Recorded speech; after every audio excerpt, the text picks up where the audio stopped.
આજે આપણે સમજીશું કેપેસિટન્સ પર ડાઇલેક્ટ્રિકની અસર। એટલે કે આપણે જ્યારે અગાઉ સમાંતર પ્લેટ કેપેસિટર લીધું ત્યારે આપણે એવું ભણ્યા હતા કે બે પ્લેટ્સ લીધી, આ રીતે બે પ્લેટ્સ હોય તો બંનેનું જે ક્ષેત્રફળ છે એને કેપિટલ A થી દર્શાવ્યું, બે વચ્ચેનું જે અંતર છે એ અંતરને આપણે D કીધું હતું। એક પર પૃષ્ઠ ઘનતા પ્લસ સિગ્મા છે તો બીજા પર એટલી જ પૃષ્ઠ ઘનતા માઇનસ સિગ્મા મળે છે। બે પ્લેટની વચ્ચે આપણે શૂન્યાવકાશ લઈએ ત્યારે तो बे प्लेट वच्चे ज्यारे शून्यावकाश होय त्यारे आपने जे विद्युत क्षेत्र है ए विद्युत क्षेत्र केटलुं मळ्युं तो परिणामी जे विद्युत क्षेत्र है शून्यावकाश होय त्यारे हूँ एने E0 थी दर्शावुं तो ये आपने मळ्युं तो सिग्मा अपॉन एप्सिलॉन 0 जे तमने याद हशे। अने स्थितिमान जे हतुं ए V0 बराबर सूत्र आपणे लखीए छीए E0 इंटू D तो आपने E0 ની વેલ્યુ મૂકીએ એટલે sigma upon epsilon 0 into D मळ्युं हतुं। अने आना परथी केपेसिटन्स है जेने हूँ C0 थी दर्शावुं तो C बराबर सूत्र है Q बाय V। आनी अंदर किंमत मूकी दो तो अहीं आगळथी सिग्मानी जग्याए आपणे Q बाय A मूकीए तो एने आधारे आपणो जे जवाब आवो आवे तो एप्सिलॉन 0 A अपॉन D जे आपणे अगाऊ चर्चा करी गया छीए। एटले के ज्यारे बे प्लेटनी वच्चे शून्यावकाश होय त्यारे केपेसिटन्स आपणने आटલું મળે છે। હવે આપણે એ વાત કરવી છે કે બે પ્લેટની વચ્ચે હું આ રીતે કોઈક ડાઇલેક્ટ્રિક માધ્યમ મૂકી દઉં તો ડાઇલેક્ટ્રિક મેં એક ચોસલું પસંદ કર્યું છે અને એ ચોસલાને હું આ રીતે મૂકું છું। હવે તમે જાણો છો એ પ્રમાણે આ પ્લેટ ધન વીજભારિત છે, આ પ્લેટ ઋણ વીજભારિત છે, એટલે ધનથી ઋણની દિશામાં વિદ્યુત ક્ષેત્ર હોય અને એ વિદ્યુત ક્ષેત્રને આપણે E0 થી દર્શાવીએ છીએ। જ્યારે હું આવું ચોસલું મૂકું તો ડાઇલેક્ટ્રિક હોય तो આપણે જાણીએ છીએ કે એને વિદ્યુત ક્ષેત્રમાં મૂકવાથી એનું ધ્રુવીભવન થાય, પોલરાઇઝેશન થાય। તો એ જે પોલરાઇઝેશન થાય આપણે એને આકૃતિમાં આ રીતે દર્શાવતા હતા કે પ્લસ અને માઇનસ જે હોય આ રીતે કેન્દ્ર છૂટા પડે તો એવું હું આખા પદાર્થમાં બતાવી શકું। આ પ્લસ છે એની બાજુ માઇનસ હોય તો આ બાજુ પ્લસ માઇનસ પ્લસ આ રીતે ગોઠવાતા જશે। આવું આપણે આખો જે ચોસલું છે એ ચોસલા માટે દર્શાવી શકીએ।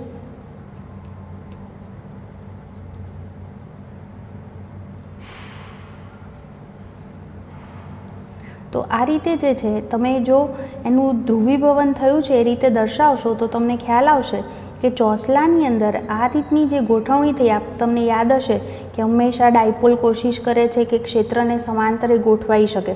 तो आ रीते माइनस प्लस गोठवाता जशे अने अगाऊ पण आपणे चर्चा करी गया हता ए प्रमाणे परिणामी जे वधे छे ए पोलराइजेशन ने कारणे छेड़ा परना जे विद्युत भारो जेने आपणे बाउंड चार्जीस पण कीधा था तो ए विद्युत भारो वच्चे तो अहीं आगळथी आ बाजू माइनस तो ए ज रीते आ बाजू प्लस छे एटले अहीं आगळ आनी जे पृष्ठ घनता छे एने हूँ माइनस सिग्मा पी कहूँ तो आ बाजूनी जे छे प्लस सिग्मा पी थशे।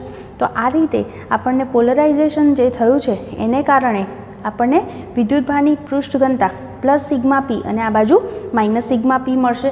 એટલે કે આની અંદર પોલરાઇઝેશન થવાને કારણે જે વિદ્યુત ક્ષેત્ર મળે ધનથી ઋણ એ આ દિશામાં હશે, પોલરાઇઝેશનને કારણે છે એટલે હું એને EP થી દર્શાવું છું।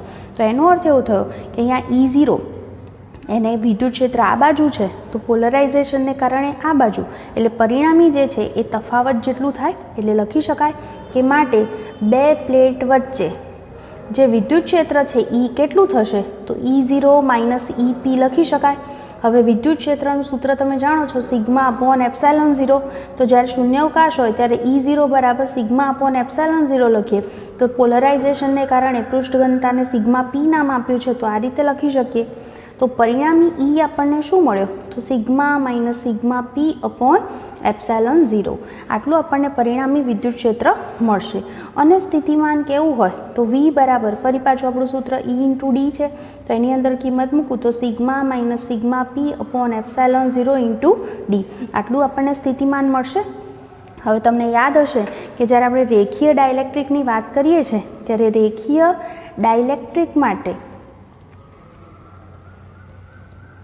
जे सिग्मा है ए जे विद्युत क्षेत्र होय एना समप्रमाण में होय एटलो ज त्यां आगळ विद्युत भार ए रीते पोलराइजेशन थतुं होय छे एटले सिग्मा है ए E0 ना समप्रमाण में छे माटे आपणे कही शकीए कि माइनस सिग्मा पी छे ए पण विद्युत क्षेत्रना समप्रमाण में ज हशे।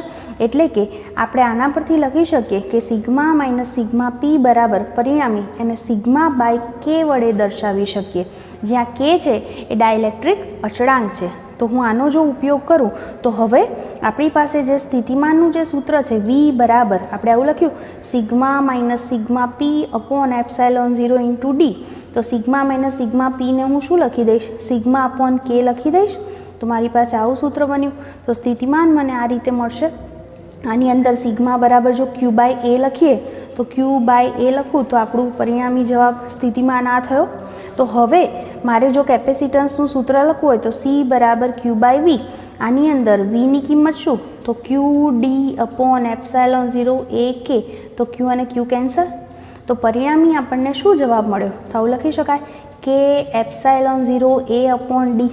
અને તમે જાણો છો એપ્સાઇલોન 0 એ અપોન ડી એટલે કે જે શૂન્યાવકાશ હતો ત્યારનું કેપેસિટન્સ. તો આના પરથી એવું બોલી શકાય કે જ્યારે બે પ્લેટની વચ્ચે ડાયલેક્ટ્રિક મૂકવામાં આવે ત્યારે કેપેસિટન્સ કે ગણું થાય. હંમેશા યાદ રાખજો કે જ્યારે હવા હોય તો કે બરાબર 1 કહેવાય એટલે કેપેસિટન્સ છે એ C0 થયું. પણ અવાહક હોય માધ્યમ ત્યારે કે ઓલવેઝ ગ્રેટર ધેન 1 છે. અવાહક માધ્યમ હોય ડાયલેક્ટ્રિક તો એના માટે કે હંમેશા કેવો હોય છે? Greater than 1. તો એક કરતાં મોટો હોય એટલે પરિણામી તમારો જવાબ વધુ મળ્યો કહેવાય. એટલે કે કેપેસિટન્સ જે છે એ કે ઘણું થયું છે એવું આપણે બોલી શકીએ. તો અહીંયા આગળ હું આટલી ચર્ચા એકવાર હજી કરી લઉં. મેં તમને અહીંયા આગળ આટલી વસ્તુ કીધી કે કેપેસિટર જે હોય એ એની બે પ્લેટ્સ વચ્ચે જ્યારે શૂન્યાવકાશ હોય ત્યારે કેપેસિટન્સ આપણે ભણી ગયા એપ્સાઇલોન 0 એ અપોન ડી જેટલું મળે છે. હું આવું ચોસલું મૂકું છું તો એનું પોલરાઇઝેશન થાય જેને કારણે આપણને પરિણામી જે વિદ્યુત ક્ષેત્ર મળ્યું એ આ દિશામાં મળ્યું જે શૂન્યાવકાશ વખતે હતું એના કરતાં વિરુદ્ધ છે. માટે બે પ્લેટની વચ્ચે પરિણામી જે છે એ તફાવત જેટલું થાય. તફાવત લેવા માટે મેં E બરાબર સિગ્મા અપોન એપ્સાઇલોન 0 સૂત્રનો જ ઉપયોગ કર્યો છે. તો પરિણામી મને વિદ્યુત ક્ષેત્ર મળ્યું અને વિદ્યુત સ્થિતિમાન પણ મળ્યું V બરાબર E ઇન્ટુ ડી. અહીંયા આપણે રેખીય ડાયલેક્ટ્રિક માટે વાત કરીએ તો આપણે અગાઉ ચર્ચા કરી ગયા એ પ્રમાણે સિગ્મા જે હોય પૃષ્ઠ ઘનતા છે એ વિદ્યુત ક્ષેત્રના સમપ્રમાણમાં છે. તો અહીંયા આગળ સિગ્મા માઇનસ સિગ્મા પી પણ એ જ રીતે બોલી શકાય કે વિદ્યુત ક્ષેત્રના સમપ્રમાણમાં હશે પરિણામી જે E છે એના. તો એના માટે હું સિગ્મા માઇનસ સિગ્મા પી બરાબર લખી શકું સિગ્મા બાય કે. કારણ કે આપણે ચોસલું મૂક્યું તો એને પરિણામે આપણને વિદ્યુત ક્ષેત્ર મળ્યું છે એટલે આપણે એનો ડાયલેક્ટ્રિક અચળાંક છે એને પણ અહીંયા ધ્યાનમાં લઈશું. એનો ઉપયોગ કરી અને હું સ્થિતિમાનનું જે સૂત્ર હતું એ જ લખું છું. તો સિગ્મા માઇનસ સિગ્મા પી અપોન એપ્સાઇલોન 0 ઇન્ટુ ડી હતા જ્યાં મેં સિગ્મા માઇનસ સિગ્મા પીની જગ્યાએ લખ્યા સિગ્મા બાય કે. સિગ્માની જગ્યાએ Q બાય એ લખી નાખું છું અને પછી એને કેપેસિટન્સના સૂત્રમાં મૂકી દઉં છું. તો પરિણામી કેપેસિટન્સ મને જે મળે છે એ એવું દર્શાવે છે કે કેપેસિટન્સનું મૂલ્ય ડાયલેક્ટ્રિક માધ્યમ મૂકવાને કારણે શૂન્યાવકાશ વખતે હતું એના કરતાં કે ગણું થયું છે. એટલે કે કેપેસિટન્સમાં વધારો થયો છે એવું પણ આપણે બોલી શકીએ છીએ. અહીંયા આગળ આટલું જે પદ છે ને એપ્સાઇલોન 0 ઇન્ટુ કે એને જે માધ્યમ છે એ માધ્યમની પરમિટિવિટી એટલે કે એપ્સાઇલોન તરીકે ઓળખવામાં આવે છે. એટલે કે હું અહીંયા આગળ લખી શકું કે જે આટલું જે પદ છે એપ્સાઇલોન 0 ઇન્ટુ કે એને શું લખાય? એપ્સાઇલોન એટલે કે માધ્યમની પરમિટિવિટી. તો આ રીતે આપણે એને વ્યાખ્યાયિત કરી શકીએ. તો હું આના પરથી આવું પણ લખી શકું કે કે બરાબર એપ્સાઇલોન અપોન એપ્સાઇલોન 0 અને આપણી જે વ્યાખ્યા હતી એ વ્યાખ્યા પ્રમાણે આપણે જો લખવું હોય તો આના પરથી લખીએ તો C બરાબર કે ઇન્ટુ C0 તો કે બરાબર C અપોન C0 પણ લખી શકાય. તો અહીંયા આગળથી પણ લખી શકું કે આને હું C અપોન C0 પણ લખી શકું છું. બરાબર. તો આ રીતે આપણે વ્યાખ્યાયિત એને કરી શકીશું. તો અહીંયા આગળ પરિણામી જે છે એ પરિણામી તમને આ રીતે મળી શક્યું. એ જ રીતે વિદ્યુત ક્ષેત્રના બે સૂત્રો હું સરખાવું તો વિદ્યુત ક્ષેત્ર E0 બરાબર આપણે લખીએ છીએ સિગ્મા અપોન એપ્સાઇલોન 0 અને જે અહીંયા આગળ પરિણામી આપણે મેળવ્યું એ E બરાબર આપણે સાબિત કરી શક્યા કે આવું હતું સિગ્મા માઇનસ સિગ્મા પી અપોન એપ્સાઇલોન 0 હતા અને સિગ્મા માઇનસ સિગ્મા પીની જગ્યાએ આપણે સિગ્મા અપોન કે લખ્યા હતા. તો હું આના પરથી જો સરખાવું તો લખી શકાય E બરાબર આની જગ્યાએ આપણે E0 લખીએ તો E0 બાય કે એટલે કે બે પ્લેટની વચ્ચે પરિણામી જે વિદ્યુત ક્ષેત્ર છે એ કેમાં ભાગનું થશે એવું કહી શકાય. એટલે વિદ્યુત ક્ષેત્રનું જે મૂલ્ય છે એ ઘટે છે તો અહીંયા આગળ ખાસ ધ્યાનમાં રાખજો કે બે પ્લેટની વચ્ચે જ્યારે ડાયલેક્ટ્રિક માધ્યમ મૂકવામાં આવે ત્યારે હંમેશા કેપેસિટન્સ વધે, એટલે કે કેપેસિટન્સ કે ઘણું થાય, જ્યારે વિદ્યુત ક્ષેત્ર છે એ ઘટે છે એટલે કે કેમાં ભાગનું થાય છે એવું આપણે બોલી શકીએ. હવે આપણે વિદ્યુત સ્થાનાંતર નામની રાશિને વ્યાખ્યાયિત કરીએ અને એ વ્યાખ્યાયિત કરવા માટે હું પહેલાં આટલું યાદ કરાવું કે જ્યારે આપણે બે પ્લેટની વચ્ચે ડાયલેક્ટ્રિક ચોસલું મૂક્યું ત્યારે એનું પોલરાઇઝેશન થયું છે એવું આપણે કહીએ છીએ. તો આ બાજુ જે છે એ માઇનસ વિદ્યુતભાર છે, તો એટલો આ બાજુ ધન વિદ્યુતભાર છે, જેને આપણે બાઉન્ડ ચાર્જીસ બદ્ધ વિદ્યુતભાર તરીકે ઓળખી શકીએ, કારણ કે એમની સંખ્યા હવે આપણે બદલી શકતા નથી, એટલે એને આપણે બાઉન્ડ ચાર્જીસ તરીકે ઓળખીએ છીએ. તો આ રીતે અહીંયા પ્લસ ક્યુ વિદ્યુતભાર માનું અને આ બાજુ હું માઇનસ ક્યુ વિદ્યુતભાર છે એમ લઉં, તો આપણે આ જે ડાયપોલ જે બનશે તો એની આપણને જે ડાયપોલ મોમેન્ટ મળે, તો ડાયપોલ મોમેન્ટને આપણે વ્યાખ્યાયિત કરી શકીએ P બરાબર Q ઇન્ટુ 2A. તો Q અને એમની વચ્ચેનું અંતર D છે, એટલે ડાયપોલ મોમેન્ટ જે છે એ આપણને Q ઇન્ટુ D આટલી જે છે એ ટોટલ ડાયપોલ મોમેન્ટ મળી છે એમ કહેવાય. હવે જો હું એવું કહું કે આપણે પોલરાઇઝેશનની તીવ્રતા P કઈ રીતે વ્યાખ્યાયિત કરી શકીએ, તો આવું બોલી શકીએ કે પોલરાઇઝેશનની તીવ્રતા, જેને હું કેપિટલ P થી દર્શાવીશ અને એને વ્યાખ્યાયિત કરવી હોય તો એવું બોલી શકાય કે એકમ કદ દીઠ ડાયપોલ મોમેન્ટ, એટલે અહીંયા આગળ શું લેવાનું છે, મારે કદ લેવાનું છે. તો એકમ કદ દીઠ ડાયપોલ મોમેન્ટ જે છે એને પોલરાઇઝેશનની તીવ્રતા તરીકે ઓળખવામાં આવે છે. તો જુઓ અહીંયા આગળ ડાયપોલ મોમેન્ટ જે છે એ ટોટલ આપણને Q ઇન્ટુ D મળી હતી અને કદ જે છે, કદ એટલે ક્ષેત્રફળ ગુણ્યા ડિસ્ટન્સ લખી શકાય. તો અહીંયા આગળ આ બે રાશિ કેન્સલ થાય અને Q બાય A જેને આપણે સિગ્મા તરીકે ઓળખીએ છીએ, તો અહીંયા આગળ આ જે સિગ્મા જે પોલરાઇઝેશનને કારણે મળી છે એ પૃષ્ઠ ઘનતા એ થશે. તો આના પરથી હું લખી શકું કે આપણને આવો કંઈક સંબંધ મળ્યો કે પોલરાઇઝેશનની જે તીવ્રતા છે P બરાબર સિગ્મા P લખી શકાય. અને અહીંયા આગળ આપણને આ જે સંબંધ મળ્યો છે, જો હું આને સદિશ સ્વરૂપે લખું તો આવું પણ લખી શકાય, સિગ્મા P બરાબર સદિશ P ડોટ n કેરેટ. તો n કેરેટ જે છે એ સપાટીને જે બહારની તરફ લંબ હોય એવું એ એકમ સદિશ દર્શાવે છે એવું આપણે કહી શકીએ. એટલે કે પોલરાઇઝેશનની તીવ્રતા છે એ જે પેલા બાઉન્ડ ચાર્જીસ છે એની પૃષ્ઠ ઘનતા જેટલી છે એવું આપણે અહીંયા આગળ બોલી શકીએ.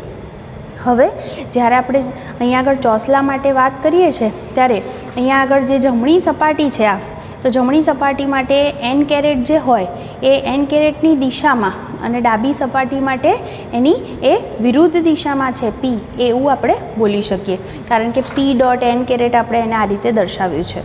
હવે જમણી સપાટીએ જે પ્રેરિત વિદ્યુતભારની ઘનતા અને ડાબી સપાટીએ ઋણ છે, જમણી બાજુ ધન છે તમે જોઈ શકો છો અને ડાબી બાજુ એ કેવી છે, ઋણ છે. અને આગળ આપણે ચર્ચા કરી ગયા એ પ્રમાણે પરિણામી જે વિદ્યુત ક્ષેત્ર છે એ વિદ્યુત ક્ષેત્ર આપણને શું મળ્યું હતું, તો E એને હું સદિશ સ્વરૂપે જ દર્શાવું છું. તો દિશા બતાવવા માટે એકમ સદિશ મૂકીશ, જેનું આપણે સૂત્ર આવું લખ્યું હતું, sigma minus sigma P upon epsilon 0.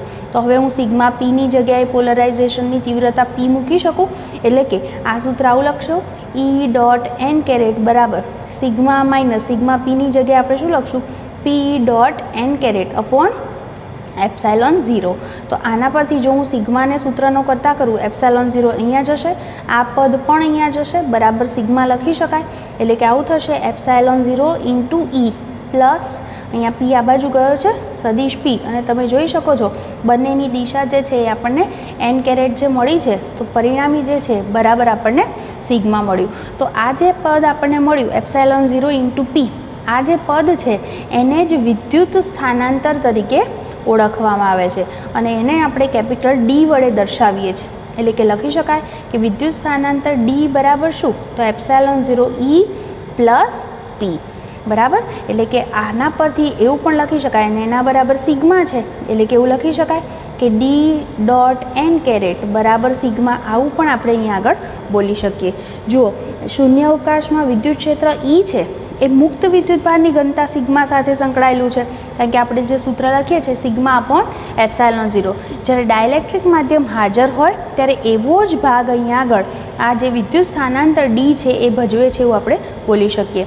Dielectric માધ્યમમાં જ્યારે આપણે ઉપરનું જે સમીકરણ જોઈએ તેમાં જોઈએ તો ખ્યાલ આવતો હશે કે મુક્ત વિદ્યુતભાર ઘનતા સિગ્મા છે એની સાથે સીધો સંબંધ Eનો નથી, પણ કોનો છે? પરિણામી જે છે એ ડીનો સંબંધ છે એવું કહી શકાય. પી અને ઈ એક જ દિશામાં છે આપણે જોયું, તો એક જ દિશામાં હોવાથી આપણે એવું બોલી શકીએ કે પી પછી ઈ અને પરિણામી ડી જે છે એ સમાંતર થશે. હવે જો હું માત્ર ડી અને ઈના મૂલ્યનો ગુણોત્તર લખું તો ડી અપોન ઈ બરાબર શું થાય? તો આપણે સાબિત કર્યું ડી બરાબર સિગ્મા, અને ઈ બરાબર અગાઉ આપણે લખી ગયા સિગ્મા માઇનસ સિગ્મા પી અપોન એપ્સાયલોન 0, એટલે એપ્સાયલોન 0 ઉપર જશે, બરાબર. તો અહીંયા આગળ જે છે આપણને જે પરિણામી જે મળે છે, હવે તમે યાદ કરો પાછું સિગ્મા માઇનસ સિગ્મા પી બરાબર શું લખતા હતા? સિગ્મા બાય કે. તો આની જગ્યાએ જો હું સિગ્મા બાય કે લખી નાખું તો આ બે કેન્સલ થશે, એટલે કે ઉપર જશે, એટલે પરિણામી જવાબ થયો એપ્સાયલોન 0 કે.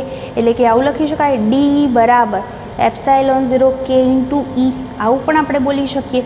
તો આવો આપણને સંબંધ મળ્યો, અને એના પરથી જો મારે આ કિંમત મૂકી અને પીને સૂત્રનો કરતા કરવો હોય આની અંદરથી, તો પી બરાબર શું થાય? તો ડી માઇનસ આ આખું પદ માઇનસમાં જશે, તો આપણે લખી શકીએ કે માટે પી બરાબર સદિશ સ્વરૂપમાં પણ લખી શકીએ ડી માઇનસ એપ્સાયલોન 0 ઈ લખી શકાશે.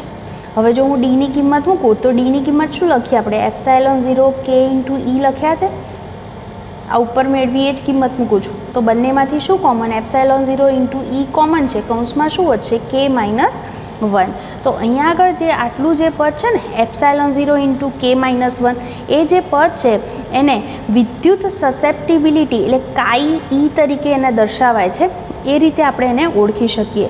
તો એને કાઈ ઈ વડે દર્શાવી શકાય છે. એટલે કાઈ ઈ બરાબર લખવું હોય તો આટલું પદ થયું એપ્સાયલોન 0 ઇન્ટુ કે માઇનસ 1. આ રીતે આપણે એને વ્યાખ્યાયિત કરતા હોઈએ છીએ.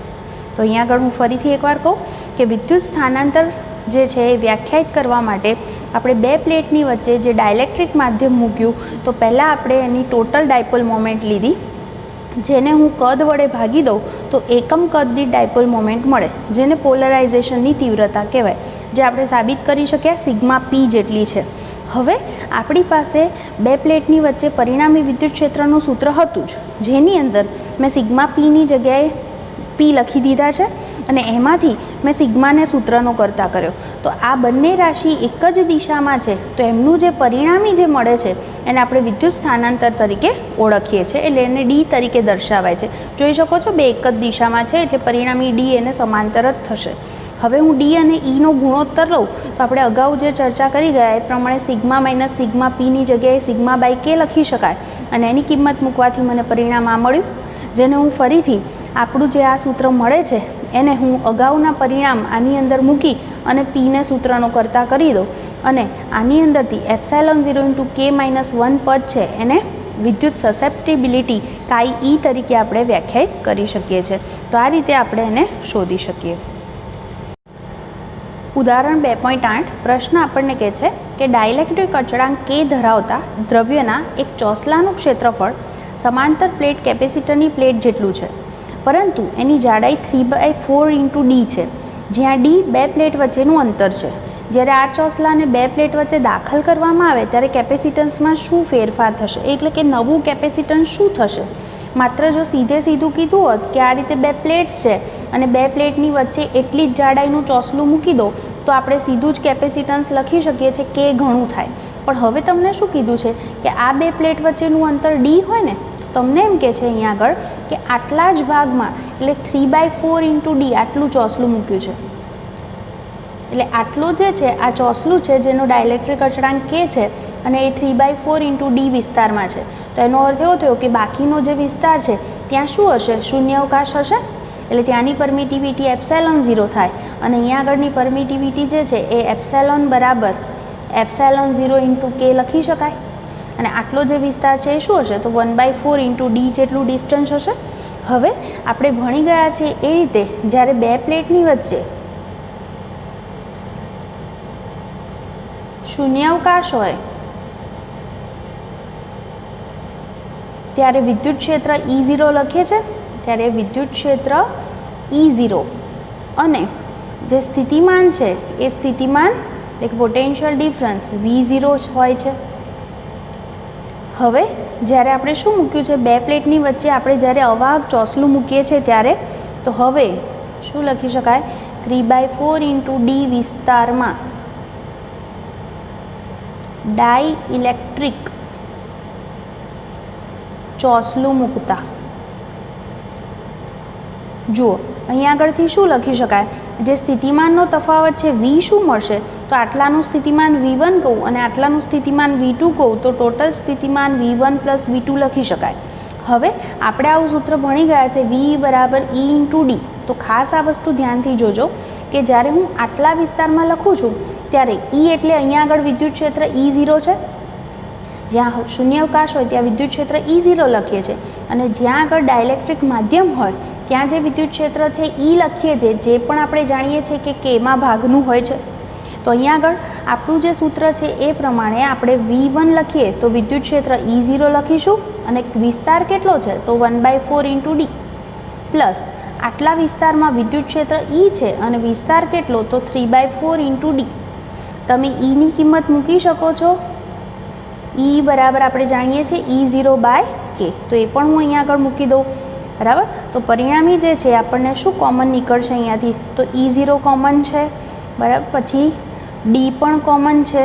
બાકી શું વધે, તો અહીંયા આગળથી આવું લખી શકાય 1/4 + 3/4 × K4 પણ આપણે કોમન કાઢી શક્યા હોત. તો અહીંયા આગળ આપણને જે પરિણામી જે મળે છે એની અંદર V0 એટલે તમે જાણો છો આના પરથી E0 × D, એટલે આને હું V0 લખી શકું, તો એટલા પદને હું V0 લઉં અને આની અંદર જે લસા છે એ લઈ લો તો લસા થશે 4K. તો અહીંયા આગળથી K ગુણાશે એટલે K + 3. તો આ જે છે એ આપણને પરિણામી જે છે V આટલું મળ્યું. તો હવે વિદ્યુત સ્થિતિમાનનો તફાવત આટલો છે એવું આપણે બોલી શકીએ.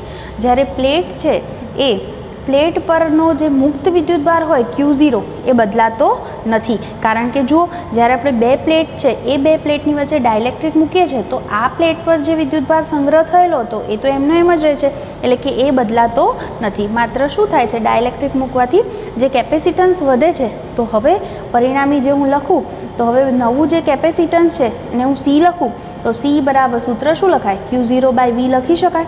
Q0 એટલે પ્રારંભિક વિદ્યુતભાર જે હતો એ જ છે, પણ V બદલાઈ ગયો છે. V કેટલો છે તો V0 × K + 3/4K, એટલે 4K ઉપર જશે. તો પરિણામી જે છે હવે Q0/V0 છે એને હું C0 લખું તો 4K/K + 3 × C0. તો નવું કેપેસિટન્સ છે એ આટલું થશે એવું આપણે બોલી શકીએ. ટૂંકમાં મેં આટલું જ કર્યું કે કેપેસિટન્સ શોધવા સૂત્ર હતું Q/V. Q નથી બદલાતો પણ V બદલાય છે. V કેટલો થાય છે તો બે પ્લેટની વચ્ચે આ રીતે ડાયલેક્ટ્રિક આટલા જ ભાગમાં મૂક્યું છે, એટલે બે અહીંયા આગળ ટોટલ ભાગ થયા. આટલાની અંદર હવા છે, શૂન્યાવકાશ છે, અને આટલાની અંદર ડાયલેક્ટ્રિક છે. તો આપણે આ રીતે ગણતરી કરી કે ટોટલ V એટલે V1 + V2. V બરાબર સૂત્ર લીધું E × D. E એટલે હવા હોય ત્યારે E0 લખો, ડિસ્ટન્સ હતું 1/4 D. જ્યારે ડાયલેક્ટ્રિક હોય ત્યારે વિદ્યુત ક્ષેત્ર E એટલે કે કેમાં ભાગનું છે E0/K, એ જ વસ્તુનો ઉપયોગ કરી અને V શોધ્યો અને એને માત્ર અહીંયા મૂકી દીધો એટલે આપણો જવાબ મળી જાય છે.